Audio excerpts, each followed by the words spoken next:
Santhosh trophy ഫുട്ബോളിൽ കേരളത്തിന്റെ കിരീട സ്വപ്നങ്ങൾക്ക് മങ്ങലേൽപ്പിച്ച് ബംഗാൾ വിജയം നേടി. ഏകപക്ഷീയമായ ഒരു ഗോളിനാണ് ബംഗാളിന്റെ വിജയം. ഇരു ടീമുകളും ഒപ്പത്തിനൊപ്പം പൊരുതിയ മത്സരത്തിന്റെ ഇഞ്ചുറി ടൈമിലാണ് കേരളത്തിന്റെ ഹൃദയം തകർത്ത ഗോളിന്റെ പിറവി. ഇത്തവണ ഫൈനലിലേക്കുള്ള ബംഗാളിന്റെ മുന്നേറ്റത്തിൽ നിർണായക പങ്കുവഹിച്ച 9-ാം നമ്പർ താരം റോബി ഹൻസ്ദെയാണ് ബംഗാളിന്റെ വിജയ ഗോൾ നേടിയത്. ഇതോടെ 12 ഗോളുകളുമായി റോബി ടൂർണമെന്റിലെ ഗോൾ വേട്ടക്കാരിൽ ഒന്നാമനായി. മറുപടിയില്ലാത്ത ഒരു ഗോൾ ജയത്തോടെ 33-ാം കിരീടമാണ് ബംഗാൾ ഉയർത്തിയത്. ആദ്യ പകുതിയിലും രണ്ടാം പകുതിയിലും ആക്രമണത്തിൽ മുന്നിട്ട് നിന്ന കേരളം നിരവധി ഗോളവസരങ്ങൾ സൃഷ്ടിച്ചെങ്കിലും അതൊന്നും ഗോളായി മാറിയില്ല. കേരളം ആക്രമിച്ച് കളിച്ചപ്പോൾ കൗണ്ടർ അറ്റാക്കിലൂടെ ഗോൾ നേടാനായിരുന്നു ബംഗാളിന്റെ ശ്രമം. ആദ്യ മിനിറ്റുകളിൽ ആക്രമണം തുടങ്ങി വെച്ചത് ബംഗാളായിരുന്നു.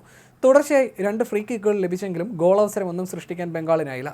പിന്നീട് കൗണ്ടർ അറ്റാക്കിലൂടെ പലതവണ ബംഗാൾ കേരളത്തിന്റെ ഗോൾ മുഖത്തെത്തിയെങ്കിലും കേരള ഗോൾ കീപ്പർ എസ് ഹജ്മലിന്റെ മികവിൽ അതൊക്കെ കേരളം അതിജീവിച്ചു. ഒടുവിൽ മത്സരം എക്സ്ട്രാ ടൈമിലേക്ക് നീങ്ങുമെന്ന ഘട്ടത്തിൽ കേരള ബോക്സിലേക്ക് ആദിത്യ ദാബ് ഹെഡ് ചെയ്ത് നൽകിയ പന്ത് കാലിലൊതുക്കി ബോക്സിലെ കൂട്ടപ്പൊരിച്ചിലിൽ പോയിന്റ് ബ്ലാങ്കിൽ നിന്ന് 9-ാം നമ്പർ താരം റോബി ബംഗാളിന്റെ വിജയ ഗോൾ നേടി. 2022 മഞ്ചേരിയിൽ പെനാൽറ്റി ഷൂട്ടൌട്ടിൽ ബംഗാളിനെ വീഴ്ത്തി ചാമ്പ്യന്മാരായ കേരളത്തോടുള്ള മധുരപ്രതികാരം കൂടിയായി ബംഗാളിന്റെ വിജയം. സന്തോഷ് ട്രോഫിയിൽ 47-ാം ഫൈനൽ കളിച്ച ബംഗാളിന്റെ 33-ാം കിരീട നേട്ടമാണിത്.